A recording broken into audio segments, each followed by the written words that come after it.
Imagine करिए कि आप सो के उठते हैं और आपको पता चलता है कि आप एक लंबा सपना देख रहे थे। 2026 होने वाला है और हम आज भी आज़ाद नहीं हुए हैं। हमारे लिए कोई भी 26 जनवरी मायने नहीं रखता और हम किसी 15 अगस्त का इंतजार नहीं करते क्योंकि उस दिन कुछ हुआ ही नहीं। इंडिया के बॉर्डर आज के बॉर्डर से अलग हैं क्योंकि पार्टीशन हुआ ही नहीं, जिसकी वजह से ना तो कोई पाकिस्तान बना और ना ही कोई बांग्लादेश। ना तो क्रिकेट की दुनिया में इंडिया वर्सेस पाकिस्तान जैसा कोई कीवर्ड सुना गया है और ना ही गदर और बॉर्डर जैसी कोई मूवी एग्जिस्ट करती है। तो क्या होता अगर भारत कभी आज़ाद ही नहीं होता? क्या हमारी इकोनॉमी यूरोपियन कंट्री से कम्पीट करती या फिर गरीबी इतनी होती कि 1943 जैसी बंगाल फेमिन वापस से एक बार रिपीट होती? हमारे लैंग्वेज, कल्चर और आइडेंटिटी को कितना फ्रीडम मिलता? क्या भगत सिंह, सुभाष चंद्र बोस और गांधी जैसे लोग और भी आते? और क्या 1857 जैसी क्रांति फिर से दोहराई जाती? कैसा होता हमारा देश? आइए जानने की कोशिश करते हैं इस वीडियो में।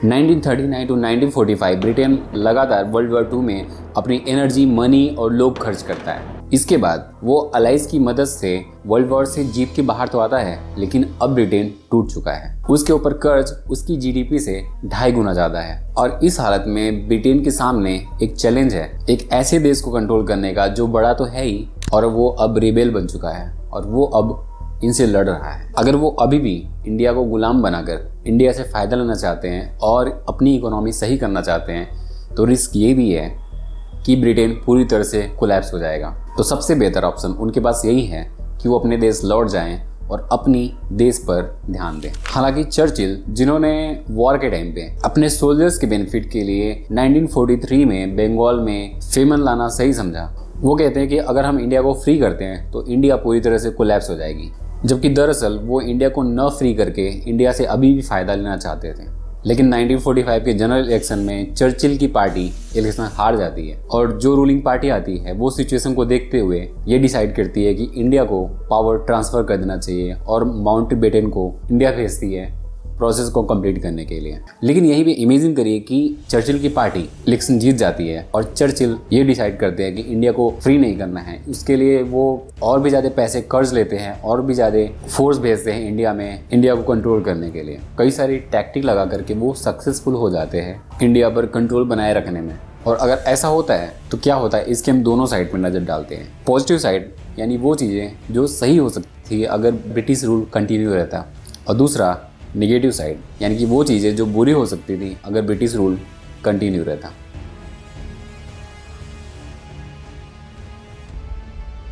जो एक सबसे बड़ा आर्गुमेंट आता है लोगों का वो है कि ब्रिटिश रूल में इंडियन पॉलिटिशियन उनसे डर के रहते हैं और एम्प्लॉयज़ स्ट्रिक्ट पनिशमेंट की वजह से कोई भी ब्राइब नहीं लेते और करप्शन नहीं करते। और किसी भी कंट्री की बैकबोन को अगर कुछ वीक करता है तो वो है करप्शन। यानी कि ब्रिटिश रूल में अगर करप्शन नहीं होता तो इंडिया काफ़ी स्ट्रॉन्ग रहता। चारा घोटाला, कोल स्कैम, 2G 3G स्पेक्ट्रम घोटाला, ये सब चीज़ें हमको सुनने को नहीं मिलती।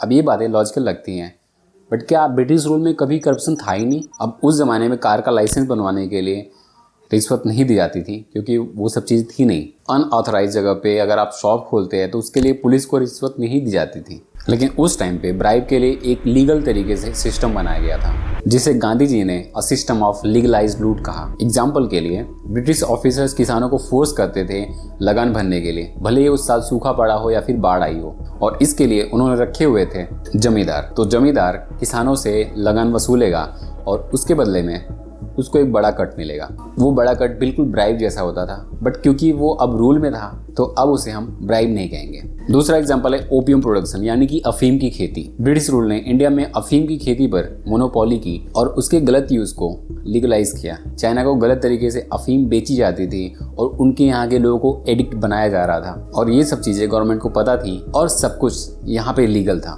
कई सारे हिस्टोरियन, स्कॉलर इस बात को एक्सेप्ट करते हैं कि ओपियम प्रोडक्शन बिजनेस की दुनिया का सबसे बड़ा क्राइम था। इसका अगला एग्जांपल है कॉन्ट्रैक्ट्स एंड मोनोपोलीज, यानी कि अगर सरकार को कोई भी कॉन्ट्रैक्ट देना होता था तो वहाँ पर इंडियन बिजनेसमैन अलाउड ही नहीं थे। यानी कि सारे गवर्नमेंट कॉन्ट्रैक्ट, रेलवेज के पार्ट, ETC ब्रिटिश कंपनी ही देंगी। अब ये चीज़ आज के टाइम पे इलीगल लगती है, बट उस टाइम पे लीगल था तो करप्शन का फील ही नहीं आएगा। इसका लास्ट और सबसे इंपॉर्टेंट एग्जाम्पल है वॉर स्कैंडल। ब्रिटेन ने 2 वर्ल्ड वॉर लड़े और दोनों ही वर्ल्ड वॉर में इंडिया का कोई रोल नहीं था, लेकिन इंडिया के सोल्जर्स को वर्ल्ड वॉर में लाया गया और इन सोल्जर्स के ऊपर जो खर्चे किए जाते थे, इनके पास जो वेपन्स दिए जाते थे इनको लड़ने के लिए, उसका कॉन्ट्रैक्ट ब्रिटिश कंपनियों को दिया जाता था और ब्रिटिश कंपनियों को जो पैसा दिया जाता था आर्म्स और वेपन्स के बदले वो इंडियन ट्रेजरी से ही दिया जाता था। जो दूसरा पॉजिटिव पॉइंट है वो है बेहतर इंफ्रास्ट्रक्चर। ब्रिटिशर्स ने रेलवे स्टार्ट किए, पोर्ट्स बनवाए और टेलीग्राफ जैसे सिस्टम को डिप्लॉय किया। तो अगर ब्रिटिश रूल कंटिन्यू रहता तो हो सकता था इंफ्रास्ट्रक्चर और भी बेहतर होता। लेकिन इसका काउंटर आर्गुमेंट ये आता है कि ब्रिटिशर्स ने जो भी किया वो अपने फ़ायदे के लिए किया। अगर उन्होंने रेलवे बनवाए या फिर पोर्ट्स बनवाए तो वो इसीलिए क्योंकि वो कच्चा माल यहाँ से ले करके अपने देश ले जा सकें और वहाँ से प्रोडक्ट्स को बना करके वापस इंडिया ला करके महंगे दामों में इनको बेच सकें। और अगर उन्होंने यहाँ पे कुछ बनाए तो वो चैरिटी नहीं थी, वो सब इंडियन पैसे पर ही बन रहे थे। पर फिर भी मैं इसको एक पॉजिटिव पॉइंट मानता हूँ क्योंकि उन्होंने कुछ ऐसी चीज़ यहाँ पे स्टार्ट करी जो कि आज भी हमें काम आती है, या फिर हम उसको स्टार्ट करने के बजाय हमने उसको केवल डेवलप किया। ब्रिटिश लीगल सिस्टम अंग्रेजों के हित में बायस जरूर थे, पर जब बात इंडियंस की आती थी तो उनके कानून मोर स्ट्रक्चर्ड थे और स्ट्रिक्ट थे, जिसकी वजह से अगर ब्रिटिश रूल कंटिन्यू रहता तो क्राइम्स कम होते। और जहाँ तक मैंने रिसर्च किया इसका कोई भी काउंटर आर्गुमेंट नहीं मिला, तो ये एक चीज़ पूरी तरह से अच्छी हो सकती।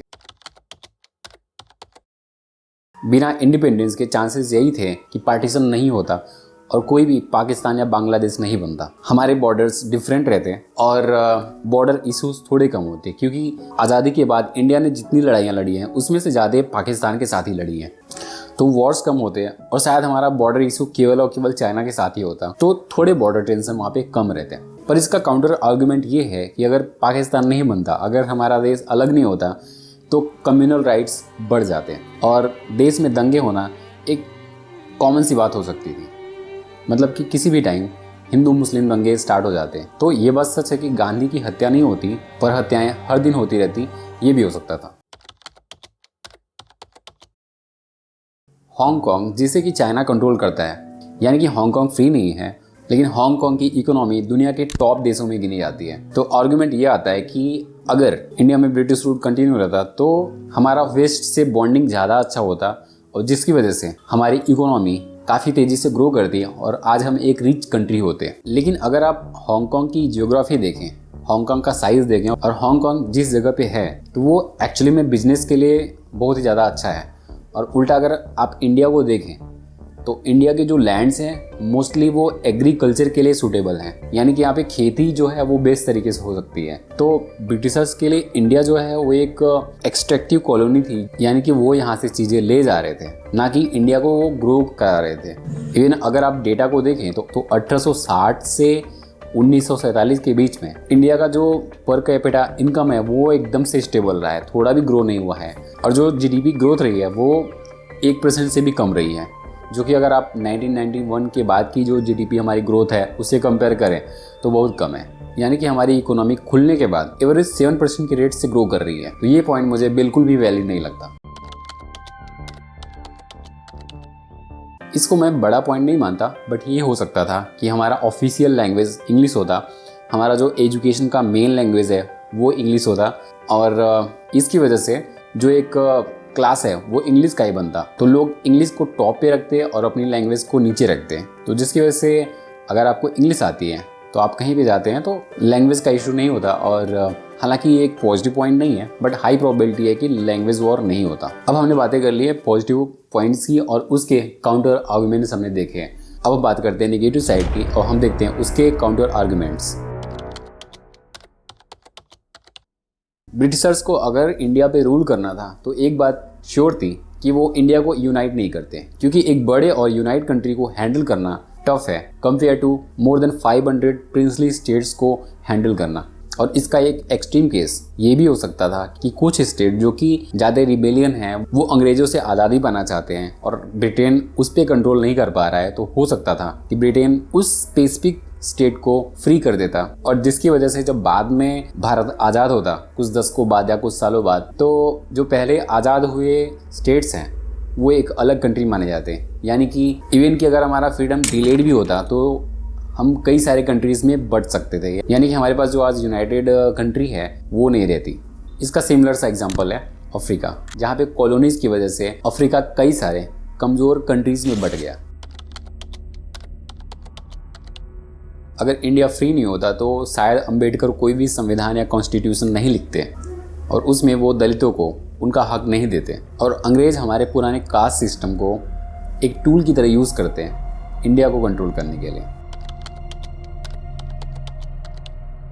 ब्रिटिशर्स ने हायर एजुकेशन और मॉडर्न एजुकेशन को इंट्रोड्यूस किया। हालांकि उन्होंने इंडियन एजुकेशन और ओल्ड प्रैक्टिसेस को बंद किया, बट इस चीज़ का क्रेडिट उनको जाता है कि उन्होंने इंडिया को एक मॉडर्न और वेस्टर्न वर्ल्ड से कनेक्ट किया, जो कि आगे चलकर इंडिया को बेनिफिट देती है। लेकिन ये भी सच है कि अंग्रेजों ने जो भी किया वो अपने फ़ायदे के लिए किया। उनका गोल कोई भी साइंटिस्ट या इंजीनियर बनाना नहीं था, बल्कि क्लर्क और एम्प्लॉयज़ बनाना था, जो कि उनकी हेल्प कर सकते थे इस कंट्री को कंट्रोल करने में। तो अगर इस पैटर्न से देखें तो अगर इंडिया इंडिपेंडेंट नहीं होता तो यहाँ पे IIT, IIM और इसरो जैसी कोई भी संस्थान नहीं होती, और हमारे पास केवल और केवल ऑप्शन होता है SSC, UPSC जैसी चीज़ों का प्रिपरेशन करने का। अब BCCI को ब्रिटिश रूल में ही इस्टेब्लिश किया गया था, पर BCCI की कोई आइडेंटिटी नहीं थी। आज़ादी के कई साल बाद तक भी BCCI के चेयरमैन को उतनी रिस्पेक्ट नहीं मिलती थी। आपको कई सारे किस्से मिल जाएंगे जहाँ पे BCCI के चेयरमैन की इंसल्ट हुई या फिर उनको किसी स्पेसिफिक क्रिकेट में टिकट्स नहीं मिले। बट आज कहानी कुछ और है। BCCI ICC के रेवेन्यू का 70% जनरेट करती है, यानी कि BCCI रूल करता है क्रिकेट वर्ल्ड पर। भले ही आज हम पाकिस्तान को राइवलरी नहीं समझते हैं, बट ये इंटरेस्टिंग मैच भी देखने को नहीं मिलते अगर भारत आज़ाद नहीं होता तो। कॉलोनियल टेक्स्ट बुक पर ब्रिटिश का कंट्रोल रहता, और एजुकेशन एक कंट्री को किस प्रकार से चेंज करती है वो ब्रिटिशर से अच्छा और कौन जानता था। और इसीलिए वो हमारे टेक्स्ट बुक में ऐसे हीरोज़ को कभी नहीं डालते जो कि हमें इंस्पायर करें उनके खिलाफ जाने से। यानी कि हमारे टेक्स्ट बुक में भगत सिंह और सुभाष चंद्र बोस एक टेररिस्ट होते हैं, बिल्कुल वैसे ही जैसे कि वो ब्रिटिश रिकॉर्ड्स में थे। हमारे कल्चर को भी एक सुपरस्टिशन बताया जाता जो कि वो ऑलरेडी कर ही रहे थे। फ्रेंच फैनन कहते हैं कि 1947 में इंडिया को मिली आज़ादी अफ्रीकन कंट्रीज़ के लिए एक साइकोलॉजिकल ट्रिगर की तरह था, जो कि उनको इंस्पायर करती है और उनको हिम्मत देती है आज़ाद होने के लिए। यानी कि अगर इंडिया आज़ाद नहीं होता, ये बहुत ज़्यादा प्रोबेबिलिटी है कि अफ्रीका भी आज़ाद नहीं होता या फिर अफ्रीका की आज़ादी भी डिलेड होती। 1860-1947 इंडिया की पर कैपिटा इनकम 247 रुपए जितनी थी, और वो थोड़ा भी ग्रो नहीं कर रही थी। इकोनॉमिस्ट उत्साह पटनायक के अकॉर्डिंग ब्रिटिशर्स इंडिया की इकोनॉमी से लगभग $45 ट्रिलियन ले गए। उनके रूल के टाइम पे लगभग 3 करोड़ इंडियन ने भुखमरी में अपनी जान गंवाई। तो अगर इस पैटर्न को देखें तो अगर ब्रिटिश रूल रहता तो बहुत ज़्यादा प्रोबेबिलिटी है कि बंगाल फेमन जैसी आपदा फिर से आती। वर्ल्ड वॉर के बाद 1947 आता है जब इंडिया फ्री होता है, और वो वही टाइम था जब कोल्ड वॉर स्टार्ट होता है और वर्ल्ड 2 पार्ट में बट जाता है, कम्युनिस्ट और कैपिटलिस्ट। और क्योंकि उस टाइम भी इंडिया आज़ाद था तो पंडित नेहरू की लीडरशिप में इंडिया एक तीसरा रास्ता चुनती है, नॉन अलाइनमेंट मूवमेंट का। यानी कि इंडिया किसी भी ग्रुप से जुड़ने से मना करती है, और ये डिसीजन वर्ल्ड को एक तीसरा रास्ता दिखाता है। यानी कि वो कंट्री जो कि कमज़ोर हैं या फिर अभी अभी फ्री हुई हैं, उनके पास बजट नहीं है या फिर वो लड़ना नहीं चाहती हैं, तो वो इस तीसरे रास्ते पे चलकर अपने देश पर ध्यान देती हैं बजाय कि वो युद्ध करें। लेकिन अगर इंडिया आज़ाद नहीं होता तो वो ब्रिटिश की कमांड पे चलता। यानी कि USA या फिर कैपिटलिस्ट ग्रुप की जो भी कंट्रीज थी उसके लिए ये एक गोल्डन प्लेस था। इंडिया में ब्रिटेन और USA अपने अपने आर्मी कैंप बनाते, और इसकी वजह से इंडिया में वॉर होने का खतरा हमेशा बना रहता है। इंडियन आर्मी को यूज़ किया जाता ऐसे युद्ध में जिसमें इंडिया का कोई भी लेना देना नहीं है। आज हम आज़ाद हैं। कई सालों में हमने कई अच्छी चीज़ें देखी और कई बुरी चीज़ें देखी। जब अच्छी चीज़ें होती हैं तो हम उसकी तारीफ़ करते हैं, और जब बुरी चीज़ें होती हैं तो हम उसको क्रिटिसाइज़ करते हैं। शायद यही आज़ादी है, और यही चीज़ हमें बताती है कि आज़ाद होना कितना ज़रूरी है। अगर आपके पास भी कोई आर्गुमेंट हो या फिर आपके पास भी कोई थीसिस हो तो आप इस वीडियो में कमेंट कर सकते हैं। धन्यवाद।